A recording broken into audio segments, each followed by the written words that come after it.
Good evening friends. ETA business school में आपका स्वागत करता हूं फ्रेंड्स। ये स्किल्स बेस्ड लर्निंग प्रोग्राम है। आज हम गोल्ड एनालिसिस करेंगे। What is our next expectation, कि हमारी नेक्स्ट एक्सपेक्टेशन क्या है। तो आइए चलते हैं हम। सबसे पहले हम ये बताना चाहते हैं कि ईटीए बिजनेस स्कूल ईटीएफ के बारे में पूरी जानकारी आपको देता है। अगर आप ईटीएफ बिजनेस स्कूल के वीडियोस को अगर आप देखते हैं तो आपका ईटीएफ में जो फंडामेंटल्स हैं वो बिल्कुल क्लियर आपको हो जाएगा कि ईटीएफ क्या होता है। ईटीएफ में फंडामेंटल्स क्या होते हैं, कितने टाइप के ईटीएफ होते हैं, फंडामेंटल क्या होता है, टेक्निकल क्या होता है, ये सारी चीज़ें आप सीख सकते हैं। ईटीएफ में अभी तक हमारा जो ट्रैक रिकॉर्ड है, ठीक है, वो भी हम आपको बता सकते हैं। अभी तक का जो टोटल ट्रैक रिकॉर्ड है ये भी हम आपको बता देंगे। और आपको समझ में आ जाएगा कि ईटीएफ के अंदर कभी भी as per hour track record, अगर आप प्रॉपर तरीके से स्ट्रैटेजी को फॉलो करते हैं तो आपको नुकसान नहीं होगा। अगर आप लॉन्ग टर्म होराइजन के हिसाब से सोचते हैं तो आपको नहीं होगा। देखो, मार्केट के अंदर एक बहुत बड़ा डिस्क्लेमर ये है कि रिस्क हमेशा रहता है। ठीक है, ये सबसे इंपॉर्टेंट डिस्क्लेमर है कि हमेशा रिस्क रहता है। ऐसा मतलब कोई भी सेक्शन नहीं है स्टॉक मार्केट के अंदर जहाँ पर रिस्क ना हो। तो ईटीएफ के अंदर भी रिस्क होता है। ईटीएफ की लिक्विडिटी खराब हो सकती है। ठीक है, कुछ भी हो सकता है। तो वो डिपेंड करता है कि जो ईटीएफ है वो किस टाइप का ईटीएफ है। ठीक है, उसकी लिक्विडिटी कितनी है, उसका वॉल्यूम कितना है, ये सब चीज़ों से पता चलता है। यानी कि फंडामेंटल स्ट्रांग होना चाहिए ईटीएफ का, और टेक्निकल एनालिसिस आपको आनी चाहिए, तभी जाके आप अच्छा खासा पैसा बना सकते हो। अगर मैं ट्रैक रिकॉर्ड की बात करूं, ठीक है, तो अगर ट्रैक रिकॉर्ड कैसे पता चलता है आपको, देखो, ट्रैक रिकॉर्ड आपको पता चलता है कि आपने आपने कितना फंड जनरेट किया है। ठीक है, आपने कितना फंड जनरेट किया है। सपोज मैं करता हूँ 2024, सपोज मैं करता हूँ 2023, मतलब पीछे आप जितना मर्जी एक दो साल जब से आपने स्टार्ट किया आप चले जाओ। और उसके बाद आप ये देखो, ये जुलाई 2024 है, यहीं से स्टार्ट हुआ था। अगर इससे पहले होता तो इससे पहले हो जाता, क्योंकि हमने तो 2023 से स्टार्ट किया था, लेकिन स्टार्ट हमने जो डेट रेंज है उसके अंदर तो हमने 23 से लिया, लेकिन यहाँ पर ये 2 जुलाई 2024 से ले रहा है, तो यहीं से हमने स्टार्ट किया था। और 435 रुपये 56 पैसे का हमने इसके अंदर प्रॉफिट बुक किया था। समझ गए फ्रेंड्स।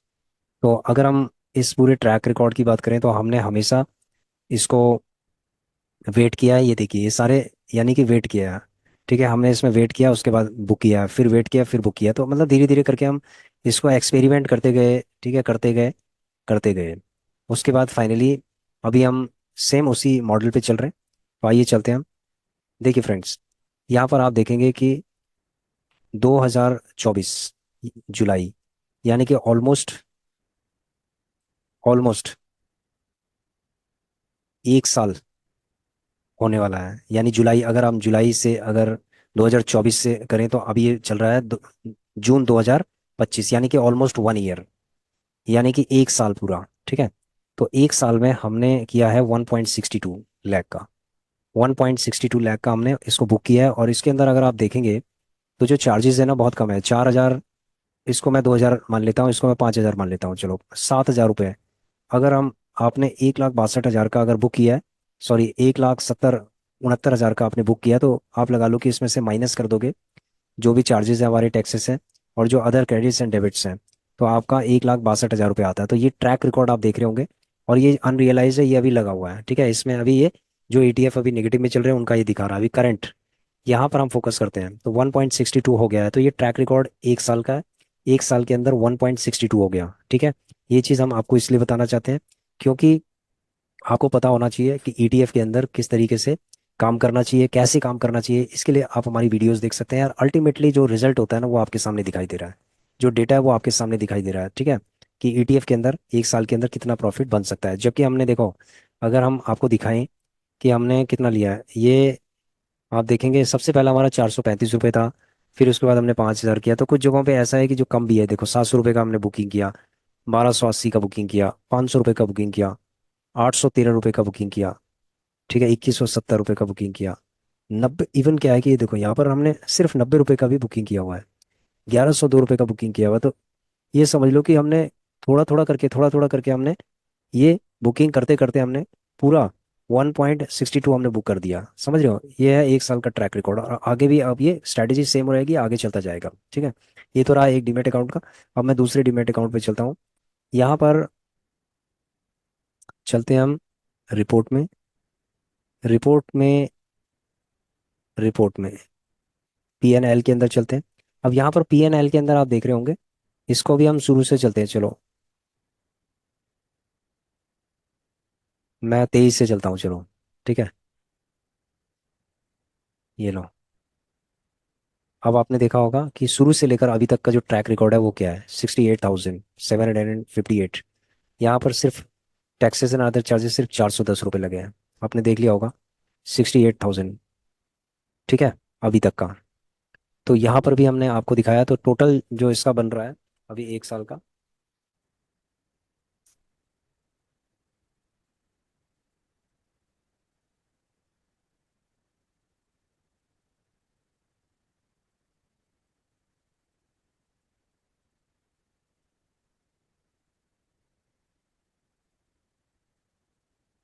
ठीक है, ये 230 हो गया है। ये आप देखेंगे 1.62 हो गया, और प्लस 758 हो गया। तो इसको हमने दोनों को अगर कैलकुलेट किया तो ये भी 1 साल का होगा लगभग। देखो यहाँ पर डेट आएगी, जस्ट ए सेकेंड।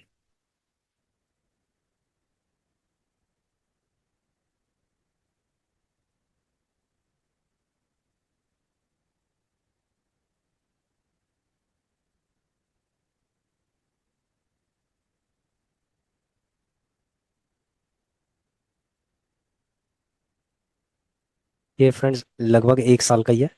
ठीक है, अगर हम इसको 2024 से करते हैं, जनवरी से, सॉरी,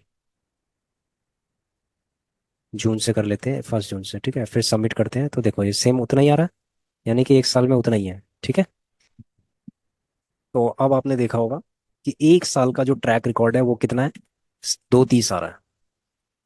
ठीक है, 230 आ रहा है इसका ट्रैक रिकॉर्ड। तो अब आपने देखा होगा टोटल ट्रैक रिकॉर्ड मैंने आपको दिखा दिया।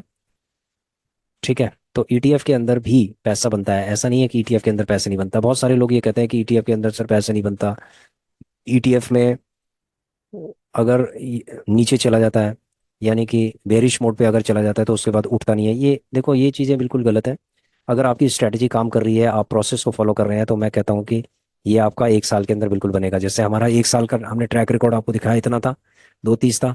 तो इसी तरीके का आप आपका भी बन सकता है। और उसके बाद जो नेक्स्ट ईयर होगा उसके अंदर हम लगभग 3 का, अप्रोक्सीमेटली हम 2.5 से ऊपर का रखेंगे इसके अंदर। ठीक है, 2.50 का रखेंगे नेक्स्ट ईयर के अंदर। यानी कि जो फाइनेंशियल ईयर हमारा होगा, अगर मैं जून से स्टार्ट करता हूँ तो जून, 1 जून से अगर मैं स्टार्ट करता हूँ, ठीक है, तो 1 जून से लेकर 1 जून, या जनवरी से लेकर अगर जनवरी तक अगर हम करते हैं तो हम उसको देख लेते हैं, या अप्रैल से हम मार्च तक भी देख सकते हैं फाइनेंशियल ईयर्स के हिसाब से। तो अभी तक का मैंने आपको टोटल ट्रैक रिकॉर्ड दिखा दिया है, अभी तक का। अब हम फाइनेंशियल ईयर के हिसाब से भी आगे से हम ऐसा कर सकते हैं। तो आइए चलते हैं, हम सबसे पहले समझते हैं कि आज का वीडियो का जो ऑब्जेक्टिव है, गोल्ड एनालिसिस। फ्रेंड्स, गोल्ड का हम एनालिसिस कर रहे हैं। गोल्ड हमें कब लेना चाहिए? जब मार्केट के अंदर अनसर्टेनिटी होती है तो गोल्ड की वैल्यू बढ़ने लगती है। ठीक है, गोल्ड की वैल्यू बढ़ने लगती है। अभी अनसर्टेनिटी है मार्केट के अंदर, अभी जो है उथल पुथल मच सकती है। ठीक है, अभी आपने देखा होगा कि ग्लोबल इश्यूज हैं, कन्फ्लिक्ट्स हैं, काफ़ी कंट्रीज, मिडिल ईस्ट के अंदर काफ़ी कन्फ्लिक्ट चल रहे हैं कंट्रीज के, स्पेशली इसराइल और ईरान के बीच में। तो इस सिचुएशन में क्या होता है कि शेयर बाजार पे भी इसका असर पड़ता है। ठीक है, इसमें जो पेट्रोल और ये जो तेल है, इसकी कीमतें, क्रूड ऑयल जो होता है, इसकी कीमतें बढ़ सकती हैं और इसका इम्पैक्ट पड़ता है। ठीक है, शेयर बाजार के अंदर इम्पैक्ट इसका पड़ेगा ही पड़ेगा। तो हो सकता है कि बाजार नीचे गिर जाए, या फिर ज़्यादा इम्पैक्ट पड़े या कम पड़े, लेकिन पड़ेगा पक्का। ठीक है, तो हम ये समझ लेते हैं कि गोल्ड के ऊपर, कि गोल्ड हो सकता है कि नीचे गिरेगा। तो आइए चलते हैं, हम समझते हैं कि गोल्ड नीचे गिरेगा। हम ये समझ लेते हैं कि गोल्ड नीचे गिरेगा, तो हमें क्या, हमारी क्या स्ट्रैटेजी है इसके ऊपर। देखिए फ्रेंड्स, अभी अगर हम बात करें गोल्ड की, तो गोल्ड हमने अभी लिया है, 100 क्वांटिटी आज ली थी हमने गोल्ड की। और उसके बाद गोल्ड हमारा 250 के आसपास है, पहले से ही था। तो 350 के आसपास हमारा हो गया है। ठीक है, गोल्ड 350 हो गया। अभी अगर ये और नीचे गिर जाता है, अभी 1% ये नीचे गिर चुका है, अब ये अगर मान लीजिए कि और नीचे गिरता है, तो गोल्ड जितना नीचे गिरेगा उतना हम इसको लेंगे। और इसकी क्वांटिटी का जो टारगेट रहेगा हमारा रहेगा 3,000। ठीक है, गोल्ड बीस का हमारा टारगेट है 3,000 का, 3,000 क्वांटिटी। और जो टाटा गोल्ड है उसको भी हम दिखा देते हैं। आज हमने टाटा गोल्ड के 5,000 क्वांटिटी हमने ली है। और इसमें टाटा गोल्ड का भी हम दिखा देते हैं आपको क्या सिचुएशन है। जो टाटा गोल्ड हमने लिया है 2,500 क्वांटिटी हमने पहले ली थी, और 5,000 हमने आज ली है। तो टोटल 7,500 क्वांटिटी हो गई है। और इसमें अगर आप देखेंगे तो गोल्ड 0.72% नीचे गिरा है आज, यानी कि नीचे गिरा है। ठीक है, तभी हमने इसको लिया है। कल ये और नीचे गिरेगा तो हम लगभग इसके अंदर 5,000 क्वांटिटी और लेंगे। अगर ये नीचे और गिरेगा तो हम 10,000 क्वांटिटी लेंगे। तो हमारा जो टारगेट है टाटा गोल्ड का है 30,000 क्वांटिटी का। ठीक है, उसके अंदर हमारा 3,000 क्वांटिटी है, इसके अंदर 30,000 क्वांटिटी है। तो गोल्ड जितना गिरेगा उतना हम लेंगे। अभी लेट्स वेट कि ये नीचे गिरेगा। जितना नीचे गिरेगा, कल हो सकता है 1% नीचे गिरेगा, तो हम इसमें 5,000 क्वांटिटी और ऐड कर देंगे। तो मतलब हर गिरावट पे हमें गोल्ड में क्वांटिटी ऐड करनी है। ये क्वांटिटी का गेम है, समझ रहे हो फ्रेंड्स? ये क्वांटिटी का गेम है। इसके अंदर जितनी क्वांटिटी गिरने पे हम लेंगे, और जब ये ऊपर की तरफ बाउंस बैक करेगा, तो हमें उतना ही प्रॉफिट मिलेगा। तो अभी हमारा जो टारगेट है एज मतलब क्वांटिटी पॉइंट ऑफ व्यू से, 30,000 क्वांटिटी टाटा गोल्ड के अंदर और 3,000 क्वांटिटी हमारी गोल्ड बीस के अंदर। तो उस चीज़ को लेके हमने एक टारगेट बनाया हुआ है। तो जितना नीचे गिरेगा उतना हम इसके अंदर बाय करेंगे, समझ गए फ्रेंड्स? उसके बाद हम इसको होल्ड करेंगे कुछ समय तक। होल्ड करने के बाद अगर ये प्रॉफिट देता है हमें लगभग 20 से अगर ऊपर हमारा प्रॉफिट हो जाता है, 20-30 से ऊपर हमारा प्रॉफिट हो जाता है, यानी बेनिफिट अगर ये देगा हमें, तो हम एग्जिट कर देंगे। This is called the swing trading. तो इस तरीके का हम ऑलरेडी करते आए हैं, जैसे कि मैंने आपको दिखाया है। अगर मैं आपको दिखाता हूँ, देखिए, ये है पुराना। ये मैं 1 जून से कर लेता हूँ, 1 जून से कर लेता हूँ। ये देखिए, अगर मैं 1 जून से दिखाऊं आपको, तो गोल्ड बीस का आपने देखा होगा, ये गोल्ड बीस का दिखाई दे रहा है आपको, 12,217।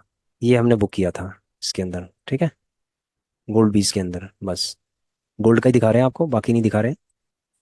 दूसरा हमारा, इसके अंदर अगर हम देखते हैं PNL के अंदर, तो लास्ट 7 डेज का देख लेते हैं।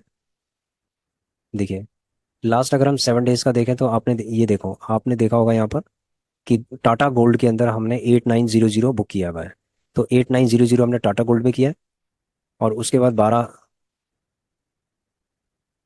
12,000 हमने इसके अंदर किया है, मतलब 20,000 के आसपास से। तो आगे भी अगर हम 30,000 क्वांटिटी टाटा गोल्ड के अंदर और 3,000 क्वांटिटी अगर हम गोल्ड बीस के अंदर ले लेते हैं, तो सेम रिजल्ट आ सकते हैं। ठीक है, लेकिन हमें पेशेंस के साथ इसमें हमें इसको बाय करना पड़ेगा। ठीक है, यही हमारी आगे की अभी स्ट्रैटेजी है गोल्ड को लेके।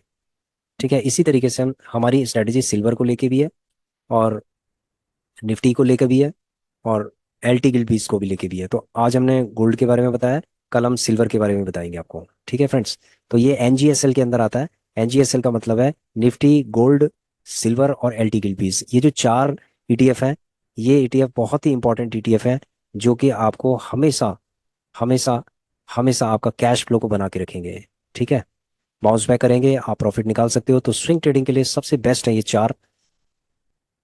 ठीक है फ्रेंड्स, तो thanks for watching our video. Please share, subscribe and like our channel. Thank you.